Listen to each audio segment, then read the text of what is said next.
오늘 은혜 받으실 말씀은 신약 성경 고린도후서 5장 14절에서 16절 말씀입니다. 고린도후서 5장 14절에서 16절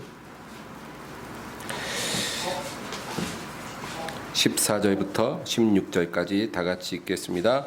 그리스도의 사랑이 우리를 강권하시는도다. 우리가 생각하건대 한 사람이 모든 사람을 대신하여 죽었은즉 모든 사람이 죽은 것이라.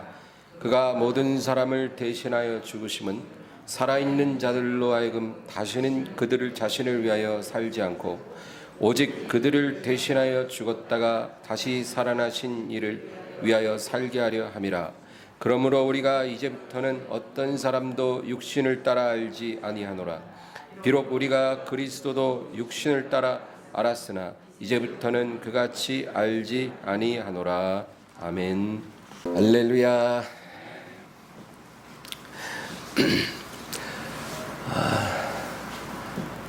스페인의 어느 마을에 그 광장에는 그림을 그리는 소년이 있었어요. 근데 이 소년은 광장에서 어떤 그림을 그리냐면은 비둘기를 그리는데 비둘기의 발만 그렸다는 거예요. 늘 광장에 앉아서 그 비둘기의 발만 그리는 그런 소년이 있었어요. 그래서 어떤 사람이 그걸 보다가 하도 희한해서 얘야 너는 왜 비둘기를 그리지 않고 비둘기 발만 그렇게 자꾸 그리냐. 그러니까 우리 아버지께서 비둘기 발만 계속 그리라고 했어요. 이 소년은 1년 내내 비둘기 발만 그렸는데 이 소년이 깨달은 게 있어요. 동일한 대상을 가지고도 수십 가지의 특징을 거기서 찾아내서 그림으로 표현할 수 있다는 것입니다. 1년 내내 비둘기 발만 그리는데 어떻게 똑같은 그림만 그리겠어요? 이렇게도 그리고 저렇게도 그리고 같은 대상인데 수십 가지의 그림이 나오더라는 거죠. 이 소년이 누굴까요? 피카소라는 화가입니다. 이 아이가 재능이 있는 걸 알고 그 아버지가 관찰력을 길러주기 위해서 비둘기 발만 그리라고 한 거예요. 그러니까 비둘기 발 하나만 갖고 여러 가지 그림을 그리다 보니까 이 소년이 관찰력이 남다르게 되고 위대한 화가가 되었다는 거예요. 여러분, 왜 제가 이 얘기를 하냐면 비둘기 발만 갖고도 수십 가지 특징을 찾아내서 그림을 그리는 소년이 있는데 우리는 일평생 예수님을 믿고 사랑하고 섬긴다고 하면서 과연 그 예수님에 대해서 얼마나 알고 있을까? 우리가 누군가에게 예수님에 대해서 한 30분 동안 설명해 줄 수 있을까요? 예수님의 여러 가지 성품에 대해서, 여러 가지 그 은혜에 대해서 우리가 30분 동안 예수님을 말해 줄 수 있을까요? 우리가 친한 친구랑은 전화를 1시간도 하고 2시간도 하잖아요. 근데 우리 주님과 교제하는데 얼마나 우리가 시간을 사용합니까? 10분도 힘들어하는 사람들이 얼마나 많은 거예요. 정말 예수님을 믿는다고 하면서 그분에 대해서 30분 설명하기 힘들고 또 10분 동안 교제하기 힘들어하는 그런 우리의 모습이 여러분 하나님이 원하는 그런 모습은 아닐 겁니다. 로마서 11장 36절에 이는 만물이 주에게서 나오고 주로 말미암고 주께로 돌아갑니다. 그에게 영광이 세세 있을지어다. 아멘. 모든 만물은 누구로부터 오냐면 주로부터 온다는 거예요. 그리고 주로 말미암고 주님께로 돌아간다는 거예요. 여러분, 모든 만물은 하나님의 영광을 위해 존재한다고 성경이 선언하고 있어요. 해와 달과 별은 우리를 위해 있는 게 아니라 하나님의 영광을 위해 있는 것입니다. 모든 나무와 식물, 그리고 우리 앞에 있는 이 가공된 물건들조차도 하나님의 영광을 위해 존재하는 거예요. 저와 여러분도 하나님의 영광을 위해 있는 것입니다. 그러므로 우리가 이거 하나 깨닫는 게 정말 중요해요. 내가 왜 존재하는가? 역사의 주인공은 인간이 아니고 하나님이에요. 그래서 히스토리라고 그러잖아요. 역사. 그의 이야기란 사람이 주인공이 아니고 하나님이 역사의 주인공 되시고, 내 인생의 주인공은 내가 아니고 내 삶을 주관하시는 예수님이라는, 내 안에 거하시는 그분이라는 거예요. 우리가 회개한다는 것은 우리가 어떤 단순하게 지은 죄를 주님 앞에 고백하고 용서를 비는 그런 걸 말하는 게 아니에요. 회개의 진정한 본질은 내 인생의 주인공을 바꾸는 거예요. 그게 될 때 회개가 되는 거예요. 내 인생의 주인공이 지금까지는 나였는데 내가 이제 그 주인공 자리에서 내려오고 예수님, 그분을 주인공으로 세우는 것. 그게 진정한 회개예요. 여러분, 예수님이 주인공이에요. 우리는 그분을 빛내기 위해 존재하는 조연이에요, 조연. 예수님이 주인공이라고요. 그게 되면 그 사람은 진정으로 회개하는 사람이에요. 만약에 아직도 그게 안 되고 있으면 우리는 그냥 회개한 척한 사람일 뿐이에요. 회개한 척하지만 실제로는 하나님이 볼 때는 회개가 안 된 사람이에요. 왜? 아직도 네가 너의 삶의 주인 노릇을 하고 있으니까 내가 너의 회개를 진정으로 인정할 수 없다. 하나님이 그렇게 보신다, 그거예요. 그냥 우리가 교회에 열심히 나오고 예배 열심히 드렸기 때문에 회개한 증거가 아니라 하나님이 보실 때 내 삶의 주인공이 누구냐, 그것이 우리의 회개를 증명해 준다, 그거예요. 그래서 세례 요한이요 뭐라 그랬어요? 사람들이 세례 요한에게 당신을 따르던 많은 사람들이 이제는 저 나사렛 목수 예수라는 그 사람에게 가나이다. 그러니까 세례 요한이 그는 흥하여야 하겠고 나는 쇠하여야 하리라. 그게 여러분 쉬운 게 아니잖아요. 그것이 회개의 증거라는 거예요. 우리가 정말로 하나님 앞에 돌이켰다는 것은 주인공 자리를 주님께 드린 것을 말해요. 여러분, 이런 생각 해보셨나요? 나같이 보잘것없는 사람이 정말 주님의 영광을 위해 산들 그것이 하나님 앞에 무슨 의미가 있을까? 그쵸? 나 같은 사람, 내가 봐도 참 보잘것없어. 별 볼 일 없어. 네.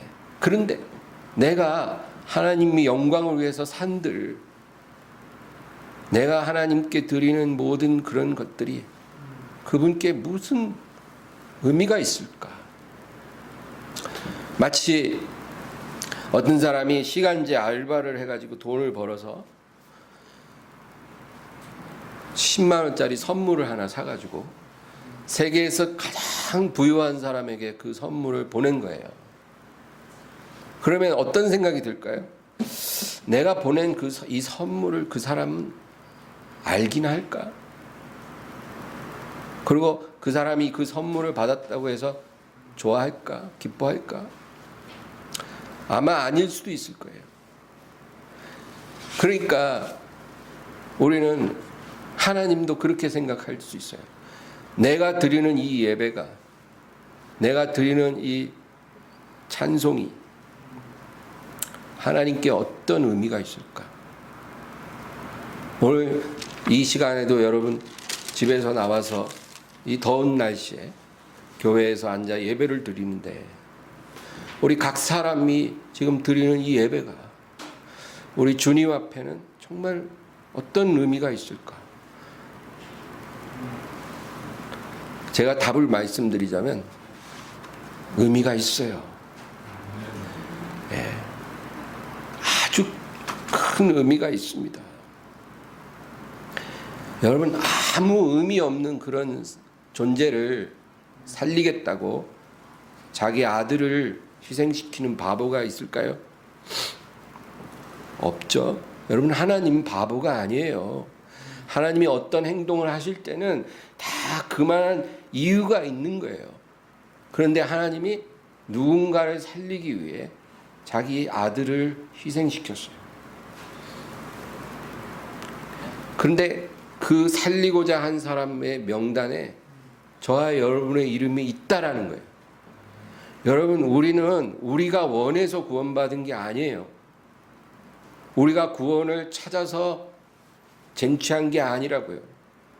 또 어떻게 운이 좋아가지고 줄 잘 서서 구원의 반열에 들어온 게 아니에요.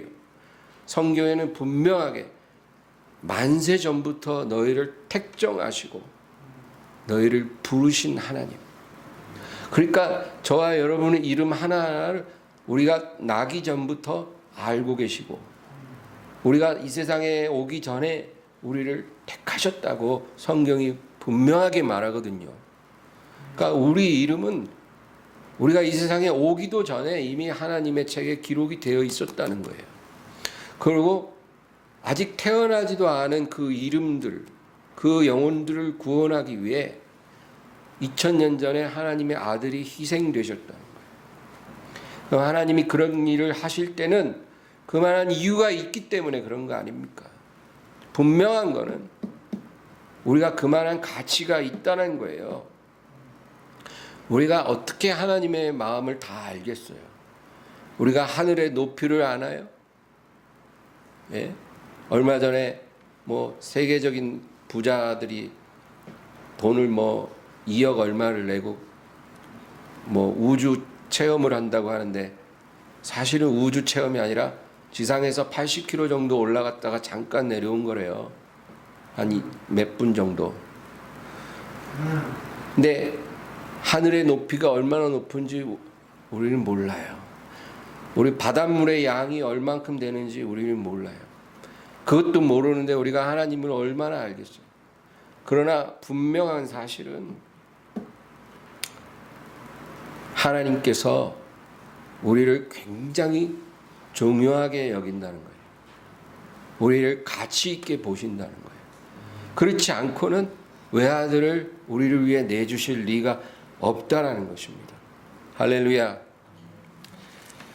그러므로 내가 흘리는 눈물 한 방울, 내가 내뱉는 탄식, 내가 드리는 예배, 내가 부르는 찬송, 이런 것이 우리가 생각하는 것보다 하나님께 아주 중요하고 의미가 있다라는 것, 그거를 여러분 의심하지 말기를 바랍니다. 하나님께 중요한 의미가 있어요. 아들을 내주기까지 살릴 만한 가치가 있는데 그 가치를 가진 우리가 하나님 앞에 영광을 돌리면 그것이 왜 의미가 없겠어요? 예.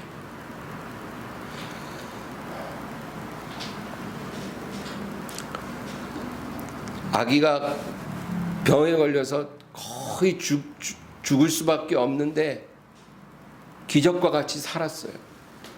그러면 그 살아난 아기가 엄마 젖을 먹는 모습, 밥을 먹는 모습, 잠자는 모습, 이 모든 게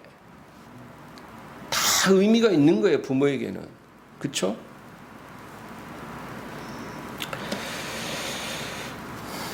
오늘 본문 14절을 우리 보겠습니다. 우리 본문 말씀 14절 다 같이 읽을게요. 그리스도의 사랑이 우리를 강권하시는도다. 우리가 생각하건대 한 사람이 모든 사람을 대신하여 죽었은즉 모든 사람이 죽은 것이라. 아멘. 그리스도의 사랑이 우리를 강권하시는도다. 여러분, 사람은 여러 가지 이유로 웁니다. 우리가 많은 이유로 눈물을 흘려요. 근데 우리가 흘리는 눈물 중에서 제일 가치 있는 눈물은 그리스도의 사랑이 믿어져서 우리가 흘리는 눈물이에요. 예수님의 사랑이 믿어져서 우리가 눈물을 흘릴 때 그 눈물이 정말로 값진 눈물이라는 거죠. 여러분, 저는 제 소원이 있어요. 제가 하나님 앞에 기도할 때마다 이 눈물이 좀 났으면 좋겠어요. 제가 하나님 앞에 나와 예배할 때마다 내 눈에서 예수님의 사랑이 믿어져서 정말로 눈물이 흘러내렸으면 좋겠어요. 그게 제 소원이에요. 만약에 어떤 사람이 저한테 내가 너에게 돈 100억 원을 줄까? 아니면 네 소원대로 네가 하나님 앞에 나와 기도할 때마다 네 눈에서 그 사랑으로 인해 눈물이 흘러내리게 해줄까? 둘 중에 하나만 구해라. 내가 줄게. 그러면 저는 1초의 망설임도 없이 후자를 택할 거예요. 누가 나를 위해 여러분 대신 죽어줄 수 있을까요? 혹시 주변에 나 대신 죽어줄 사람 딱 생각납니까? 누가? 내가 지금 사고를 당해서 혼수 상태에 빠져 있어요. 그런데 누군가가 자기 생명을 나를 위해 대신해 줘야 내가 살아날 수 있는데, 정말 내가 그런 상태에 있을 때 누군가 나를 살리기 위해 대신 죽어줄 사람이 있을까요? 혹시 있나요? 저는 없더라고요. 그런데 없어도 여러분 괜찮아요. 왜냐하면 이미 나를 위해 그렇게 해주신 분이 있기 때문에 그렇습니다. 네, 네. 이미 예수님께서 그렇게 해주셨어요. 그래서 우리가 지금 이렇게 구원을 받은 거예요. 그런데도 우리는 그분을 위해서 하루 1시간도 드리는 게 힘들어요. 나를 위해 자신을 죽음에 내어주신 그분이 있음에도 우리는 정말로 여러분 그분을 사랑하는 게 힘들다고 생각을 해요. 지금 누구를 우리는 사랑하고 사는가요? 오늘 우리가 읽은 14절 후반에 보면 한 사람이 모든 사람을 대신하여 죽었은즉 모든 사람이 죽은 것이라. 예수님께서 그냥 우리의 죄값을 단순하게 지불해 주신 것이 아니고, 오늘 본문은 뭐라 그러냐면 예수 그리스도의 죽음 안에서 모든 사람이 죽은 거라는 거예요. 우리의 죄값을 지불한 것에서 끝난 게 아니고 그분의 죽음과 우리의 죽음이 연합됐다는 거죠. 모든 사람이라는 건 그분을 믿는 사람들 말이에요. 예수님을 믿지 않는 사람하고는 상관이 없는 말이에요. 예수님을 믿는 사람은 그분의 죽음 안에서 그 역시 죽은 것이라는 거예요. 그러므로 우리가 예수님을 믿기 때문에 예수님 안에서 한 번 죽고 우리가 다시 태어났다, 그 얘기죠. 오늘 15절을 다 같이 읽겠습니다. 그가 모든 사람을 대신하여 죽으심은 살아있는 자들로 하여금 다시는 그들 자신을 위하여 살지 않고 오직 그들을 대신하여 죽었다가 다시 살아나신 이를 위하여 살게 하려 함이라. 아멘. 이 세상은 우리에게 뭐라고 말하냐면 앞으로는 오직 너 자신을 위해 살라, 그런 말을 해요. 여러분 그런 말 많이 들어봤죠? 이제 앞으로는 오직 너만 위해서 살아. 너만 생각하고 살아. 여러분 이 말이 굉장히 그럴듯한 말 같아요. 아 정말 이제는 나를 위해서 살 거야. 그러나 그거는 옳은 말 같지만 사망으로 가는 말이에요. 그건 진리가 아니에요. 성경은 뭐라 그러냐면 그가 너를 위해 죽으셨으니 앞으로는 다시는 너를 위해 살지 말고 너를 위해 죽으시고 다시 사신 그분을 위해 살아라. 절대로 너를 위해 살지 말고 너를 위해 죽으시고 다시 사신 그분을 위해서 살아야 한다. 성경은 그렇게 말씀하고 있어요. 자기 자신을 위해서 사는 사람은 죽게 될 것이고 그분을 위해서 사는 자는 살 것이라고 말씀하는 거예요. 그래서 마태복음 10장 39절 보면 자기 목숨을 얻는 자는 잃을 것이요 나를 위하여 자기 목숨을 잃는 자는 얻으리라 그랬잖아요. 예수님 이 말씀 굉장히 자주 하셨거든요. 자기 목숨을 얻는 자는 뭘 말하냐면 자기를 위해 사는 사람을 말하는 거예요. 자기를 위해 사는 사람이 바로 자기 목숨을 얻으려 하는 자예요.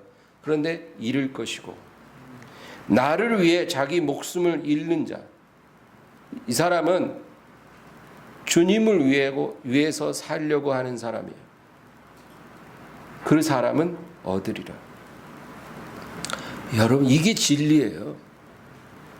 우리가 혹시 나를 위해서 살려고 지금 애쓰고 있나요? 내 인생을 어떻게 해보겠다고 지금 고민하고 있나요? 여러분 그 길은 생명길이 아니라 사망의 길이에요. 그러나 우리 마음을 바꿔먹고 나를 위해 살지 않고 내 인생 주님을 위해서 살리라. 우리가 이런 마음을 갖게 된다면 정말 그게 어려울 것 같지만 그게 가능합니다. 주님을 위해 살리라. 내가 이제까지는 그렇게 못 살았으나 오늘 이후부터는 그렇게 살리라. 그러면 그 사람을 하나님께서 세워주신다는 거예요. 여러분 예수님은 우리를 위해 죽으신 분이에요. 우리를 살리려고 십자가에 오르신 분이에요. 그분은 가짜 스승, 가짜 목자가 아니에요. 찐이에요. 찐. 요즘 말로 진짜예요. 그분 외에는 진정한 목자가 없고 진정한 선생님이 없고 진정한 신랑이 없고 진정한 구원이 없어요. 그래서 그분께 올인하면 그분이 우리를 살려주셔요. 믿으시기 바랍니다. 이거 못 믿으면 우리 못 살아요. 이게 믿어지고 이렇게 살면 우리 살아요. 그래서 구원으로 생명으로 가는 문은 좁고 협착하다 그러잖아요. 왜? 예수 그 이름밖에 없으니까. 우리를 구원할 이름이. 초등학생의 신앙을 가진 사람들이 너무 많아요. 여러분 초등학생들 일기장 보셨나요? 저도 초등학교 다닐 때 일기 많이 썼는데 지금도 제가 기억나요. 제 일기장 보면 늘 첫 말이 나는 오늘. 항상 어제 일기도 나는 오늘, 오늘 일기도 나는 오늘 배가 아주 고팠다, 마음이 기뻤다, 선생님한테 칭찬받았다, 나는 오늘 엄마한테 야단 맞았다, 나는 오늘 내 친구와 싸웠다. 초등학생들 일기장 보면 늘 나는 오늘, 나는 오늘, 늘 자기 자신이 중심이에요. 그리고 자기가 중심에 있고 모든 것이 다 자기 주변에 있는 것입니다. 초등학생 신앙을 가진 성도들 똑같아요. 믿은 지 5년 되고 10년 되면 이제 좀 성장해야 되는데 그러지 않아요. 늘 자기가 중심에서. 예수님도 자기를 위해서 존재하는 분이에요. 성령님도 나를 위해 일하시는 분이에요. 만약에 이런 성도가 일기를 쓴다면 어떻게 쓸까요? 나는 요즘 하나님께 서운하다. 왜냐하면 내가 요즘 힘들기 때문이다. 나는 요즘 하나님께 감사하다. 왜냐하면 내 일이 잘 풀리기 때문이다. 나는 요즘 새로운 기도 제목이 생겼다. 과연 하나님이 들어주실까? 이런 식으로 일기장을 쓸 거예요. 초등학생 신앙이. 초등학생들은 부모 마음을 몰라요. 부모 마음을 알 수도 없고 관심도 없어요. 자기밖에 생각하지 못하는 게 아이들의 마음이에요. 초등학생 신앙은 하나님 마음을 알지 못합니다. 자기밖에 생각 못해요. 하나님 심정이 어떨지, 하나님의 소원이 뭔지 그런 거는 알 수가 없는 거예요. 자기 문제밖에 안 보이니까. 그러나 여러분, 장성한 자의 믿음을 갖기를 주의 이름으로 축원합니다. 장성한 자는 이제 자기가 중심이 아니고 하나님이 중심이 되는 거예요. 하나님을 중심에다 갖다 놓는 거예요. 내가 아니에요. 하나님 중심이에요. 그래서 하나님 마음은 어떠실까? 하나님, 제가 하나님 무엇을 하기를 원하세요? 왜 내 기도 응답하지 않으세요가 아니라 하나님, 제가 무엇을 하기를 원하세요? 하나님, 오늘 나의 잘못된 행동으로 주님 마음을 슬프시게 한 것을 용서해 주세요. 마르다와 마리아가 예수님 앞에 사람을 보내서 주여, 당신의 사랑하시는 자가 병들었나이다. 참 여러분, 그 말이 놀랍지 않아요? 우리 남동생이 병들었나? 우리 남동생 오라버니죠. 우리 오라버니가 병들었나이다. 이게 아니고 당신의 사랑하시는 자가 병들었나이다. 주님의 관점에서 말하잖아요. 이게 장성한 믿음이에요. 오늘 주님, 제가 제 친구를 만났는데 그렇게 믿음 줬던 그 친구가 벌써 1년째 교회 출석을 하지 않고 있다고 해요. 주님, 사랑하시는 자가 병들었나이다. 저를 고쳐주소서. 저를 깨워주소서. 이렇게 기도한 사람이 바로 장성한 자의 믿음이에요. 주님의 관점에서 생각할 줄 알고 주님의 관점에서 기도할 줄 아는 그런 사람이 장성한 자인 것입니다. 오늘 본문 16절을 다 같이 읽어볼까요? 그러므로 우리가 이제부터는 어떤 사람도 육신을 따라 알지 아니하노라. 비록 우리가 그리스도도 육신을 따라 알았으나 이제부터는 그같이 알지 아니하노라.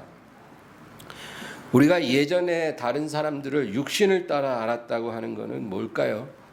우리가 사람을 육신을 따라 알고 육신을 따라 대한다는 것은 내가 중심에 있고 상대방을 나를 위한 존재로 여기는 것을 말해요. 그 사람이 나한테 이익이 되고 유익이 되면 그 사람한테 잘해주고, 그 사람이 만약에 나에게 아무 이익이 없고 고통을 주는다면 내가 화를 내거나 그냥 그 사람을 외면해 버리는 그런 마음, 이게 육신을 따라 사람을 아는 거예요. 우리는 예수님조차도 육신을 따라 알았다고 오늘 본문이 말을 하고 있어요. 예수님을 육신을 따라 안다는 것은 그분을 중심에 두는 게 아니라 나를 중심에 두고 나를 위해서 존재하고 일하시는 분으로 예수님을 생각하는 것을 말해요. 우리가 예수님을 이런 식으로 섬기면은 안 된다는 거예요. 앞으로는 그러지 말라는 거예요. 내 앞에 있는 어떤 사람이 나에게 어떤 의미가 있는 사람인가가 아니라 저 사람이 하나님께 어떤 의미가 있는가, 그 생각으로 봐야 돼요. 예, 여러분 집에 부부다 그러면 남편이 아내를 볼 때 이 여자가 나에게 어떤 이 의미가 있는가, 그렇게 보면은 그건 육신으로 그 사람을 보는 거예요. 그러나 이 여자가 하나님께 어떤 의미가 있는가, 이 사람이 하나님께 어떤 의미가 있는 사람인가, 그러면 그 사람을 미워할 수 없는 거예요. 그 사람을 무시하거나 함부로 대하거나 그럴 수 없는 거예요. 왜? 하나님께 너무 귀한 사람이거든요. 내 눈에 보기에 어떻든 간에 하나님께는 그 사람이 너무나 귀하다는 거예요. 그러니까 그 관점에서 내가 그 사람을 대하는 것, 이게 바로 육신으로 대하지 않는 거예요. 예수님을 바라볼 때 내가 그냥 아쉽고 힘들 때 내가 그분을 찾아가면 나를 도와주시는 분이 아니고 내가 그분을 위해 존재하고 있다는 것을 깨닫는 거예요. 여러분, 지금 제가 말하는 것이 굉장히 중요합니다. 믿음도 똑같은 믿음이 아니에요. 내가 중심에 있는 믿음이 있고 하나님을 중심에 놓는 그 믿음이 있는 거예요. 그게 완전히 틀려요. 열매도 완전히 다르고 모든 게 다 틀려요. 믿음의 관점이 바뀌면 우리 인생의 의문이 다 풀릴 수 있습니다. 왜 그토록 오랜 시간 하나님이 나를 힘들게 하셨는지, 괴롭게 하셨는지 우리가 깨달아지는 것입니다. 하나님은 내가 원하는 축복을 주는 분이 아니고 하나님이 주고 싶은 축복을 주시는 분이에요. 그러니까 우리가 원하는 대로 하나님이 행하시지 않는 거예요. 내가 원하는 축복을 주기 위해 존재하는 하나님은 아니거든. 하나님이 원하시는 축복을 주기를 원하시는 거예요. 그래서 그 축복을 받기에 내가 합당하지 않으니까 하나님이 그 축복을 담기에 합당하게 만들려고 우리를 깨뜨리는 거예요. 우리를 깨끗게 하시는 거예요. 그러니까 내가 구한 대로 응답하지 아니시고 자꾸 나를 외롭게 하시고 괴롭게 하시고 힘들게 하시기도 하는 거예요. 왜? 하나님이 주고 싶은 것을 우리에게 주시는 하나님이거든요. 고린도전서 3장에 예수 그리스도의 터 위에 어떤 사람이 집을 짓는다는 거예요. 집을 지을 땐 터가 있어야 되잖아요. 그가 바로 예수 그리스도라는 거예요. 그 위에 집을 짓는데 어떤 사람은 금과 은과 보석으로 집을 짓고 어떤 사람은 나무와 풀과 짚으로 집을 짓는다는 거예요. 이 집은 우리의 믿음을 의미해요. 예수님이 터가 되시고 그 위에 우리가 집을 지어간다는 것은 우리의 믿음을 그 위에 세워간다는 거예요. 이 믿음의 집은 우리 각자가 세우는 거예요. 그런데 중요한 건 그 재료라는 거예요. 재료. 네. 무슨 재료로 집을 짓느냐, 그게 중요한데요. 이렇게 우리가 어떤 집을 짓고 나면 그 집은 반드시 불로 그 내구성을 시험해 본다는 거예요. 그런데 금과 은과 이 보석으로 지은 집은 불로 시험을 당할 때 그 불을 견뎌요. 오히려 그 불을 통과하면서 불순물이 다 타버리고 진짜 더 정결해지는 그런 일이 일어나는 거예요. 더 온전해지는 거예요. 금과 은과 보석으로 지은 믿음은 불을 통과하면 통과할수록 더 깨끗해지고 더 견고해지고 더 정결해지고 더 아름다워져요. 그런데 나무와 풀과 짚으로 믿음을 집을 짓는 사람은 불을 통과하면 그냥 다 타버려요. 그 믿음이 통째로 사라져버려요. 불을 통과하지 않을 때는 그럴듯했어요. 통나무 원목으로 아주 멋진 집을 지은 것 같아요. 근데 불을 통과하면서 완전히 다 타버려요. 믿음이 사라져버린다는 거예요. 그래서 여러분, 이 코로나도 어떤 사람은 코로나 때문에 믿음이 더 견고해지는 사람이 있고 더 성숙해지고 더 성장하는 사람이 있고 어떤 사람은 통째로 믿음이 사라지는 사람도 있어요. 그런데 여러분, 금과 은과 보석으로 믿음을 세웠다는 것은 뭘 의미할까요? 금은 보석은 광물질이거든요. 광물질은 눈에 보이는 곳에 있지 않고 땅속에 감추어져 있다는 거예요. 땅속에, 흙이나 돌 속에 감추어져 있는데 그거를 누군가가 세심하게 캐내서 그것으로 집을 짓는다는 거예요. 예수님은 눈에 보이지 않거든요. 우리가 언젠가는 눈으로 보겠지만 이 세상에서는 우리가 눈으로 볼 수 없어요. 예수님 어디 계실까? 우리 안에 숨어 계세요. 우리 안에 감추어 계세요. 마치 금과 은과 보석이 땅 속에 감추어 있듯이 예수님도 우리 안에 감추어지신 분이에요. 우리 안에 계신 예수님을 드러내서 그분을 중심으로 해서 우리의 믿음을 세워가는 것. 그게 바로 금과 은과 보석을 땅에서 캐내서 그것으로 집을 짓는 것과 똑같은 거예요. 이 믿음은 견고한 믿음이에요. 불시험을 와도 사라지지 않는 믿음이에요. 그러나 반면에 나무나 풀과 짚으로 믿음을 세운다는 건 뭐예요? 그런 것들은 다 땅에 드러나 보이는 거거든요. 그런 것은 바로 우리 자신을 의미해요. 내가 중심이 되는 믿음을 말해요. 내가 중심이 되는 믿음으로 집을 짓는 사람은 불시험을 못 이겨요. 감당할 수 없는 불시련이 오면 그냥 다 타버려요. 믿음이 사라져버려요. 내가 중심이었거든요. 하나님도 나를 위해서 나를 축복해 주시고 나를 부유하게 해주시고 나를 행복하게 해주시고 나를 성공하게 해주시는 하나님인데 이런 믿음은 불시험이 오면 다 타버려요. 못 견뎌요. 그래서 여러분 우리의 믿음이 나무와 풀과 짚으로 짓는 믿음이 아니라 금과 은과 보석으로 짓는 믿음이 돼야 된다는 거예요. 하나님이 우리를 시험하실 거예요. 그 시험을 통해서 더 온전해지기를 바랍니다.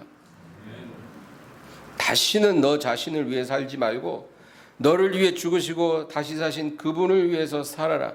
오늘 이 말씀이 바로 우리가 온전히 사는 길입니다. 불시험이 올 때 우리를 지켜주는 믿음이에요. 여러분 우리 오늘 기도하면서 나는 지금 누구를 위해 살고 있는가? 나를 위해 살고 있는가? 아니면 주님을 위해 살고 있는가? 정직하게 물어보시고 주님 앞에 나가기를 주의 이름으로 축원합니다. 오늘 말씀을 생각하면서 우리 간절히 주여 세 번으로 기도합니다. 주여 주여 주여